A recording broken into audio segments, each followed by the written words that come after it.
Stranger Things. C'est juste après ce but pendant l'été 2016 qu'est sorti dans un anonymat total la saison 1 de Stranger Things. Avec zéro promo et quasiment pas de tête d'affiche à part Winona Ryder qui n'est clairement pas dans le haut de la vague, personne n'avait vu cette série arriver. Et donc c'est pendant cet été où tout le monde chassait les Pokémon que j'ai binge-watché Stranger Things sans savoir ce que j'allais regarder. Très vite, la série est devenue un phénomène de société. Le bouche à oreille digital l'a rendu viral et comme tout programme qui fait trop parler de lui, on s'est mis à en parler plus pour ce qu'elle représente que pour ce qu'elle est. Stranger Things est devenue la série doudou qui surfe sur la nostalgie des années 80 en pompant allègrement dans l'imagerie des grands films populaires des 80s, E.T. et les Goonies en tête, cristallisant ainsi un des problèmes de notre époque, celui de la nostalgie, beaucoup trop présente particulièrement dans les œuvres audiovisuelles avec une overdose de reboots, de remakes et autres revival, laissant supposer que plus rien de neuf ne peut être créé à l'heure actuelle. Cette ode à la nostalgie, c'est l'ADN de Stranger Things, mais la série est pour moi autre chose aussi. C'est avant tout une série fantastique très abordable, prenante, avec un mystère simple et efficace, bien interprété, qui se sirote comme du petit lait, malgré une tendance à être un peu trop prévisible. Découvrir la première saison avant le buzz fut une excellente surprise, et l'annonce de la saison 2 ne fut absolument pas surprenante, mais j'en étais pas moins sceptique. La série semblait être le parfait one-shot, et j'ai des doutes sur sa capacité à étendre son univers et à ne pas proposer une saison 2 écrite à la va-vite qui force trop pour tenter de recréer ce qui avait fonctionné originellement. Et donc, voici mon verdict. Bonjour à tous, je suis la Critique Masquée, bienvenue dans cette critique à chaud de Stranger Things saison 2. Écoutez, c'est ma première critique à chaud de série, donc je vais essayer de pas trop spoiler, mais à la fois vu qu'il y a 9 épisodes, je vais quand même devoir un peu résumer ce qui se passe dans certains épisodes. Je vais essayer de pas m'étendre sur des détails de spoil, mais si vous n'avez pas du tout regardé la saison, je vous invite à la regarder quand même avant de voir cette critique, même si je vais pas vraiment spoiler, voilà. Écoutez, comme je disais précédemment, j'avais peur de cette saison 2, je trouvais que la 1... c'était vraiment efficace, j'avais été pris par le délire, j'avais enchaîné les épisodes à toute berzingue durant une ou deux nuits, si je me souviens bien, ça m'avait vraiment gardé, pris dans le délire, parce que c'était une belle série fantastique, simple mais efficace, j'avais envie de dire, avec tout le délire 80s qui, moi, m'avait parlé, mais à la fois, c'était pas non plus pour moi la première chose que je retiendrai du film, de la série, là où au final c'est vraiment ce qu'on a fini par retenir par la suite, ce qui est assez intéressant à observer je trouve. Donc voilà, donc la saison 2, écoutez, de quoi ça parle tout d'abord? Et ben ça parle, on est dans la continuité directe, on est un an après les événements du premier épisode, et on a donc Will, le petit Will, qui a des événements, des espèces de crises post-traumatiques après ce qui lui est arrivé dans la première saison. Et donc il revient par intermittence dans le monde à l'envers, là, voilà, et il a une vision d'une tempête qui arrive avec une énorme forme tentaculaire au milieu de cette tempête, voilà, et il va se passer divers événements, donc le labo est toujours là, mais il a été repris par des gens, voilà, on va dire que la ville va être de nouveau soumise à une invasion paranormale de cette entité étrange de ce monde à l'envers. Écoutez, qu'est-ce que j'en ai fondamentalement pensé? Je suis plutôt... Allez, on va dire que je viens de la terminer. Vraiment, je viens de terminer le 9ème épisode, donc c'est vraiment une critique à super chaud, mais je suis plutôt positif dans la démarche de vouloir continuer l'univers. J'avais très très peur, parce que je me suis dit, mais est-ce qu'ils vont nous faire une True Detective? Est-ce qu'ils vont partir vers totalement autre chose? Ils vont nous recréer une nouvelle... Pas forcément un nouveau casting, ça je savais que ça allait être les mêmes, mais ce que je veux dire, c'est qu'une deuxième saison où d'un coup... on part sur autre chose, une autre forme de fantastique, en fait ça devient un peu n'importe quoi à Hawkins, il y a des monstres qui arrivent dans tous les sens de différents côtés, voilà, c'est genre, Hawkins ça devient une espèce de, comme genre dans Buffy les vampires, tous les trucs négatifs, ça arrive là-bas, quoi, un peu, voilà, un peu comme River Sunnydale avec Buffy. J'avais peur de ça, qu'ils aillent trop loin pour essayer de retrouver un peu l'essence du premier, genre qu'ils nous mettent des gremlins, des conneries, j'avais lu des trucs avant que ça arrive. Et au final, c'est vraiment une vraie continuité du premier épisode, enfin de la première saison. Ce qui m'a un peu surpris, et de bonne manière, alors ça marche pas pour tout, mais ça marche vraiment bien sur la trame principale qui est celle de Will et de ce qui lui arrive, et donc tout le rapport au monde à l'envers, parce que voilà, on a vécu ce trauma avec lui dans le premier épisode, ça a été assez éprouvant, et donc de vivre un peu cette aventure, par son point de vue à lui vraiment, par le biais de ses traumatismes et de sa mère qui essaye de faire en sorte, je trouve que c'est très bien écrit. Toute cette partie-là, elle est prenante, elle est intéressante, on a envie de se demander, on se demande ce qui arrive, le suspense fonctionne, même s'il y a moins de mystère que dans la saison 1, évidemment, parce que la saison 1, il nous présentait un peu tout ce côté fantastique, là on a un peu les codes, donc c'est beaucoup moins mystérieux, c'est presque plus action, j'en parlerai un peu plus tard, mais en tout cas, voilà, toute cette partie avec Will qui se demande un peu ce qui lui arrive, j'ai trouvé que c'était intéressant, le mystère était là, j'ai été happé par cette storyline. Après, il y a des problèmes, c'est qu'ils ont voulu on va dire, redonner tout le casting une importance à tout le monde, et il y a fondamentalement des storylines qui fonctionnent vraiment pas très bien sur l'ensemble de la saison. Il y a pour moi celle de Eleven qui est le gros point noir de la saison à mon goût, qui fonctionne pas, c'est-à-dire que pendant toute la première partie de la saison on patine, vraiment elle patine sur place, elle est là, l'histoire n'avance pas du tout, c'est à chaque fois que tu retournes vers là, c'est pas très intéressant, j'ai pas réussi à être impliqué par cette relation qu'elle a avec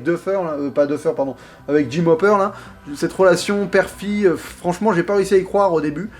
Pas très bien amené, alors le summum de la nullité de cette storyline, c'est l'épisode 7, qui est pour moi le plus faible de la saison, mais alors clairement, avec cet épisode qui est uniquement avec Eleven, qui est nul, quoi, qui est vraiment mauvais, qui est un espèce de truc d'action cheapos, avec des espèces de punk, et ça, vraiment, cet épisode m'a vraiment déçu. Déjà parce que ce qui se passait dans l'épisode 6 donnait envie de rester là où t'étais, et de partir avec Eleven, tu t'en fous, et tu sens vraiment qui se sont fait un peu avoir par ce personnage qui était clairement un des personnages les plus intéressants de la première saison, et ils ont voulu lui redonner une importance telle et la considérer vraiment pleinement, mais franchement, ils ont pas réussi à... Moi, j'ai pas réussi à être impliqué par ce qui se passait, et j'avais absolument pas envie d'être avec elle à ce moment-là, avec son histoire de sœur, de schmilblick, C'était, mais vraiment ni fait ni à faire pour moi. Alors en plus de commencer la saison par ça, vu l'importance que ça a par la suite, c'est assez bizarre, parce que c'est assez minime, mais c'est pas très intéressant, et plein de flashbacks dans les trucs, je sais pas, il y a un petit côté Lost où il y a une meuf qui répète des codes, en fait ça a pas vraiment de sens, ça a pas vraiment de signification profonde, c'est juste primaire. Bref, cet épisode 7 qui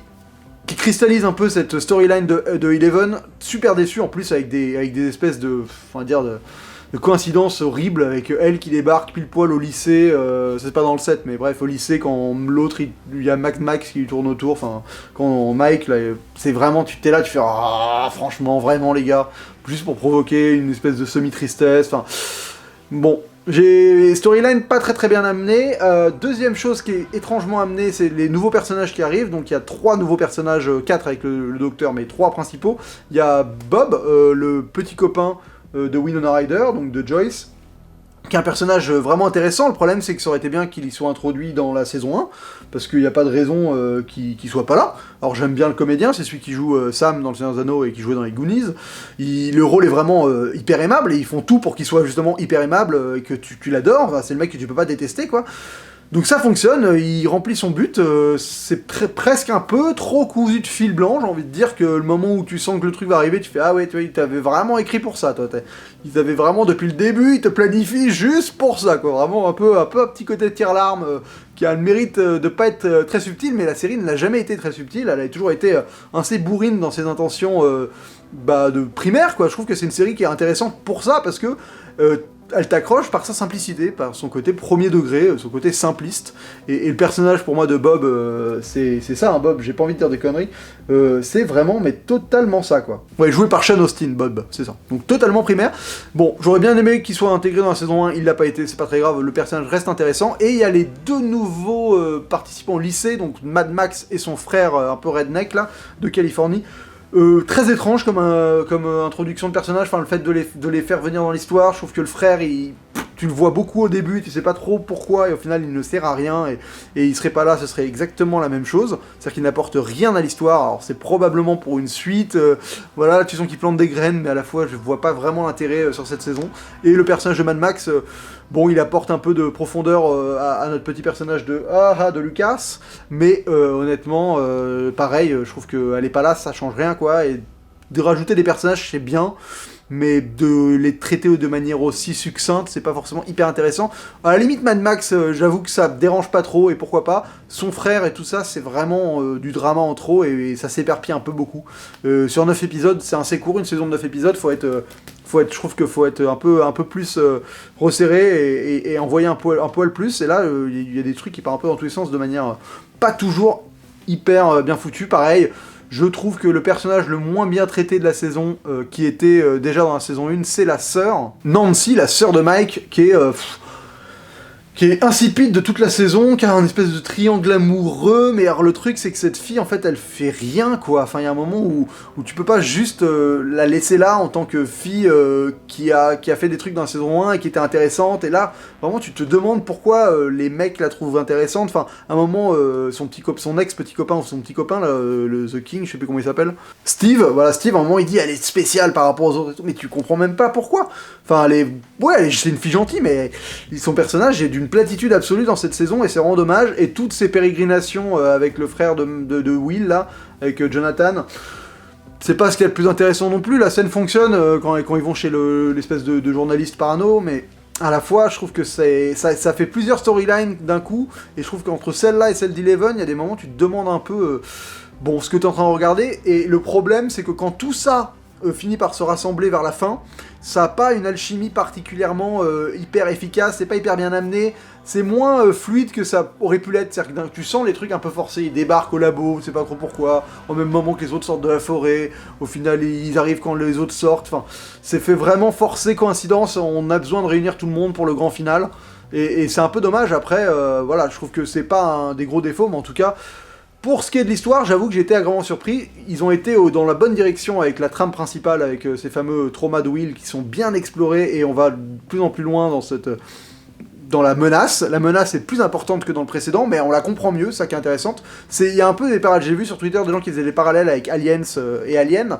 C'est un peu ça, c'est vrai qu'on est plus trop dans le mystère, on est vraiment dans le côté... On sait c'est quoi ce qui est menaçant, on comprend pas tout du fonctionnement encore, mais on va le comprendre, mais surtout ça devient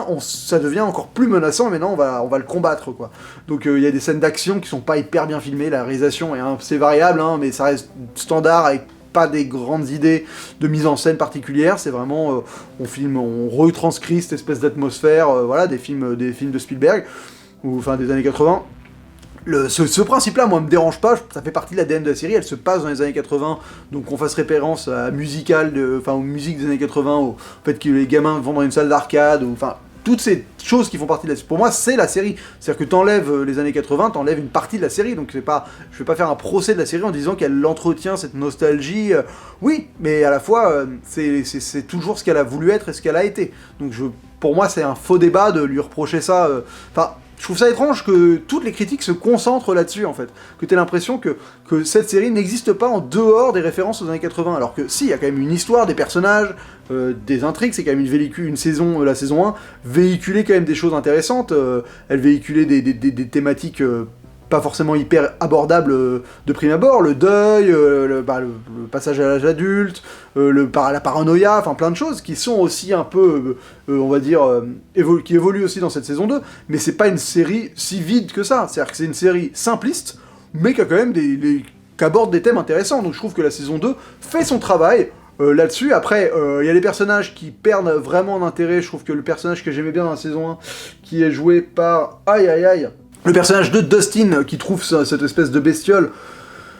pas très très bien géré, il en devient agaçant. Là où je trouve que dans la saison 1, il n'y avait aucun des enfants qui était agaçant, et que c'était une des prouesses justement de la saison, c'était d'avoir réussi à faire en sorte que on regarde des gamins et qu'il n'y en ait aucun qui soit « Ah putain tu joues mal, ah putain t'es énervant, ah le gamin que j'ai envie de claquer », comme dans 90% des films où il y a des gamins. Et là, je trouve que Dustin, dans cette saison, il en devient agaçant. Il y a des moments où il fait des blagues quand il faut pas, il coupe la parole pour dire des phrases de merde. Enfin, les délires fonctionnent pas. C'est-à-dire que les délires de la saison 1, entre les gamins, fonctionnaient, l'alchimie du groupe marchait beaucoup mieux. Là, il délite un peu le groupe est pas vraiment ensemble, et il n'y a pas ce côté Goonies vraiment qu'il y avait avant, où c'était 4 gamins qui étaient en périphérie de l'histoire principale et qui finissaient par la rejoindre et qui faisaient leur sauce dans leur coin. Là, les 4 gamins, ils sont très très peu présents ensemble, ils ont intégré des espèces de conflits amoureux, Mike qui fait la gueule tout le film, enfin toute la saison, des trucs comme ça, donc t'as plus cette alchimie des 4 gamins ensemble,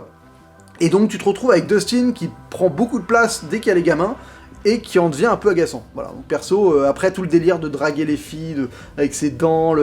enfin, ce côté-là du personnage m'a pas intéressé, et c'est... Bon voilà, ils ont poussé ce côté vers le côté, on va dire, la volonté d'aborder d'autres gens, des femmes, les relations, le début des relations, l'innocence de cet âge-là vis-à-vis de l'amour, mais c'est pas le thème principal non plus de la série, donc je trouve que ça va pas forcément hyper bien ensemble, et la scène de fin au bal, Bah, pour moi, c'est pas genre la conclusion parfaite de la saison, quoi. Enfin, oui, c'est intéressant ce qui s'y passe et tout ça, mais c'est pas cette volonté de mettre les gens ensemble, en couple, forcément, que le bonheur n'arrive que par ça. Enfin, je trouve ça bizarre comme morale et comme manière de terminer cette série. Je trouve pas ça très progressiste, là où la série l'est pas progressiste, et je trouve même dans ce qu'elle véhicule, c'est vrai que c'est un peu rétrograde, quoi. Mais bon, c'est pas très grave, c'est pas plus ostentatoire que ça. Et en tout cas, voilà, bah écoutez, moi je trouve qu'il y a des bonnes choses, surtout dans les 2 derniers épisodes en termes d'action, c'est quand même pas désagréable à regarder. C'est une série qui se mate, quoi. Voilà, c'est une série qui se binge-watch, parce que dès que t'as fini un épisode, t'as quand même envie de voir la suite, malgré le fait que si tu penses un peu à ce qui va se passer, tu peux à peu près tout deviner. C'est pas très subtil, c'est pas très bien ficelé, c'est un peu, il y a beaucoup de facilité. Pour moi, elle est quand même moins bien que la saison 1. Elle est moins innovante, l'univers, voilà, il est là, il te le présente, enfin, la menace, elle est moins... La menace de la saison 1, elle était géniale par le côté, les 2 mondes, le fait que ce qui se passait dans le monde à l'envers avait des répercussions sur le monde principal, avec ce jeu de lumière, enfin, et qu'on apprenait les codes au fur et à mesure de la saison. Là, vu que les codes sont déjà acquis, et qu'on a cette espèce de quête de sens vis-à-vis des dessins que fait Will, des tunnels par terre, tout ça, mais ça n'a pas la même... je trouve que ça, pour le spectateur, ça n'a pas la même implication qu'avait cette compréhension du démon Gorgon là, dans la saison 1. Voilà. Et le méchant, grand méchant est quand même beaucoup moins... Enfin, il y a moins bien incarné que dans la saison 1, qui était plus sympa, un méchant, une menace, un peu à la manière d'Alien, vraiment les parallèles sont faits. Donc écoutez, si je dois noter cette saison de Stranger Things, je vais lui mettre la note de 3 masques sur 5, voilà, c'est bien, ça fait le taf, ça arrive à perpétuer un univers d'une manière intéressante, à enrichir certains personnages, en délaisser un peu d'autres. L'alchimie est pas toujours parfaite, mais au moins ça fait le taf. Après, il y a quand même... pour une suite potentielle, il y a un moment, ils vont commencer à tourner en rond, quoi. Parce que là, quand tu finis la saison 2, tu te dis que c'est bien, ils ont conclu t'as envie qu'ils aient conclu tout ce problème-là, quoi, parce que c'est un moment, faut arrêter de rouvrir la brèche vers ça, et tu te demandes vers quoi ils vont aller pour une saison 3, ils teasent à la fin de manière assez putassier, et presque, t'as envie de dire, bah alors, ça servait à rien, quoi. Mais voilà, et mention spéciale, oui, parce que lui il joue particulièrement bien, à Finn Wolfhard, pas à Finn Wolfhard, autant pour moi,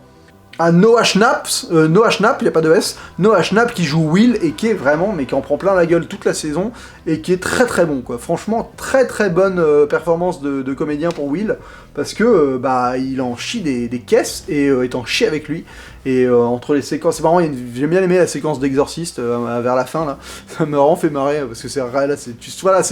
qu'il y a des fois, quand les références comme ça te parlent, et c'est toujours agréable, ce côté-là, surréférencé, c'est vrai que c'est agréable. Le côté Aliens, quand il y a des détecteurs de mouvement et que t'as tous les points qui arrivent vers les mecs sur les petits panneaux, enfin voilà, il y a plein de petits trucs. À un moment, il y a un mec, l'autre il récupère son chapeau comme Indiana Jones, enfin... Oui, je pense qu'on va se marrer à regarder les vidéos de toutes les références cachées dans la saison 2 qui vont sortir dans 2-3 semaines. Mais est-ce que ça rend la série moins bien ou pas? Je sais pas, quoi. Voilà. Donc écoutez, c'est tout pour cette critique, on se retrouve très vite pour une prochaine vidéo, n'hésitez pas à vous abonner, n'hésitez pas à me dire ce que vous avez pensé de la saison 2 de Stranger Things. C'est pas évident de faire une critique à chaud d'une saison entière, c'est beaucoup d'événements, c'est long, donc c'est un peu une première pour moi, j'avais pas envie de faire une vidéo d'un autre format, j'avais envie de tester la critique à chaud sur une série, une saison. Si ça fonctionne, que ça vous plaît, j'hésiterai pas à en faire d'autres, parce que je regarde aussi des séries. Voilà, donc n'hésitez pas à la partager, n'hésitez pas à vous abonner, à mettre un pouce bleu si vous avez aimé, on se retrouve très vite pour une prochaine vidéo, et d'ici là, bonne toile!